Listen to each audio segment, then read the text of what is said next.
გამარჯობა თქვენ უყურებთ კურიოს 6 საათზე მე პაატა იაკობაშვილი ვარ. ხვალიდან საქართველოს 384 სკოლაში სწავლა შეწყდება. ამის მიზეზი ნაწილობრივ გრიპის ვირუსია და ნაწილობრივ დიდთოვლობა. გადაწყვეტილება დღეს განათლების სამინისტრომ დაავადებათა კონტროლის ეროვნული ცენტრის რეკომენდაციის შემდეგ მიიღო. ცენტრის რეკომენდაცია გრიპის ვირუსის გავრცელების ზრდამ გამოიწვია. რომელ სკოლებში ჩერდება სწავლა გრიპის გამო და რას გულისხმობს დაავადებათა ცენტრის რეკომენდაცია. ჩვენი ჟურნალისტი გიგლა თუმანიშვილი გვერდება ამ თემით პირდაპირ ეთერში.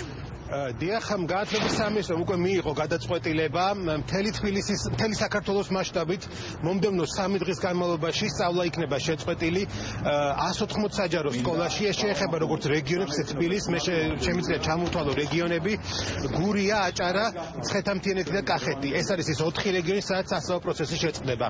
გადაწყვეტილება განათლების სამინისტრომ მას შემდეგ მიიღო, რაც დაავადებათა კონტროლის ეროვნულმა ცენტრმა რეკომენდაციები გასცა, რომ ვირუსული ინფექციების მატების თავიდან არიდებისთვის სასწავლო პროცესი სკოლებში შეწყვეტილიყო.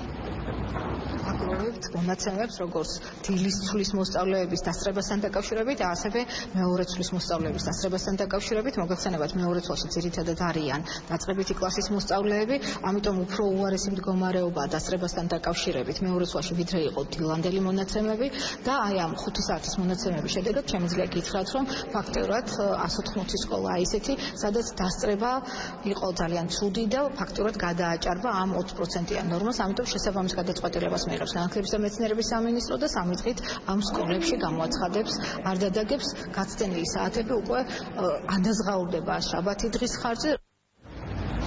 დაავადებათა კონტროლის ეროვნულმა ცენტრმა ახალი სტატისტიკა ცოტა ხნის წინ გამოაქვეყნა. ბოლო მონაცემებით ყოველ 100,000 მოქალაქეზე 332 შემთხვევაა ინფიცირების. გასულ კვირასთან შედარებით ეს არის დაახლოებით 100 ერთეულით გაზრდილი. სპეციალისტები ვარაუდობენ, რომ მომდევნო კვირიდან კიდევ უფრო მოიმატებს ინფიცირების შემთხვევები, რის გამოც შესაძლებელია, რომ ეპიდემიის საფრთხე არსებობდეს ქვეყანაში. გამომდინარე იმ სიტუაციიდან, რომ თანდათან ზომიერი მატება არის გრიპის შემთხვევებისა ქვეყანაში და განსაკუთრებით კონცენტრირდება ეს ბავშვთა ასაკში, ჩვენ რეგულარულად გვაქვს კონტაქტი განათლების სამინისტროსთან, ვცვლით ინფორმაციას. პირველი ჩვენი რეკომენდაცია იყო, რომ დაწესებულიყო მონიტორინგი სკოლებში, ხომ არ აცდებოდა გაცდენების რაოდენობა 20%-ს და ამ შემთხვევაში ინფორმირებული ყოფილიყავით ჩვენ.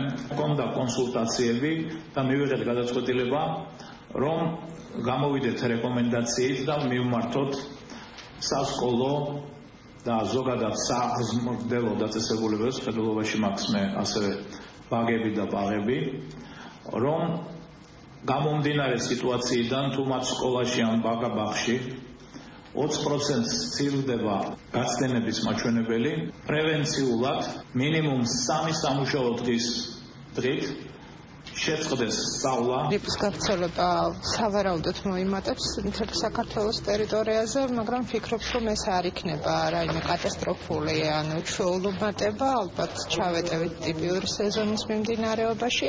მთავარია, რომ სეზონი გადალახული იქნეს მინიმალური დანაკარგებით და მინიმალური ზარალებით.